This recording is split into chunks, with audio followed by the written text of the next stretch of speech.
شروع اللہ کے نام سے جو نہایت مہربان اور بے حد رحم والا ہے۔ تم نے دیکھا نہیں جن لوگوں کو کتاب کے علم میں سے کچھ حصہ ملا ہے ان کا حال کیا ہے۔ انہیں جب کتاب الہی کی طرف بلایا جاتا ہے تاکہ ان کے درمیان میں فیصلہ کریں تو ان میں سے ایک فریق اس سے پہلو تہی کرتا ہے اور اس فیصلے کی طرف آنے سے منہ پھیر جاتا ہے۔ ان کا یہ طرز عمل اس وجہ سے ہے کہ وہ کہتے ہیں دوزخ کی آگ تو ہمیں چھوئے بھی گی نہیں، اور اگر دوزخ کی ایک سزا ہم کو ملے گی تو بھی بس چند روز کے لیے۔ ان کے خود ساختہ عقیدوں نے ان کو اپنے دین کے معاملے میں بڑی غلط فہمیوں میں ڈال رکھا ہے۔ مگر کیا بنے گا ان پر جب ہم انہیں اس روز جمع کریں گے جس کا ہونا یقینی ہے۔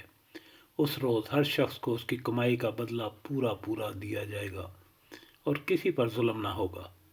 کہو خدایا ملک کے مالک تو جسے چاہے حکومت دے اور جسے چاہے چھین لے، جسے چاہے عزت بخشے اور جس کو چاہے ذلیل کر دے۔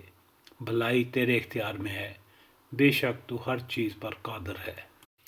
رات کو دن میں پروتا ہوا لے آتا ہے اور دن کو رات میں، جاندار میں سے بے جان کو نکالتا ہے اور بے جان میں سے جاندار کو، اور جسے چاہتا ہے بے حساب رزق دیتا ہے۔ مومنین اہل ایمان کو چھوڑ کر کافروں کو اپنا رفیق اور دوست ہرگز نہ بنائیں۔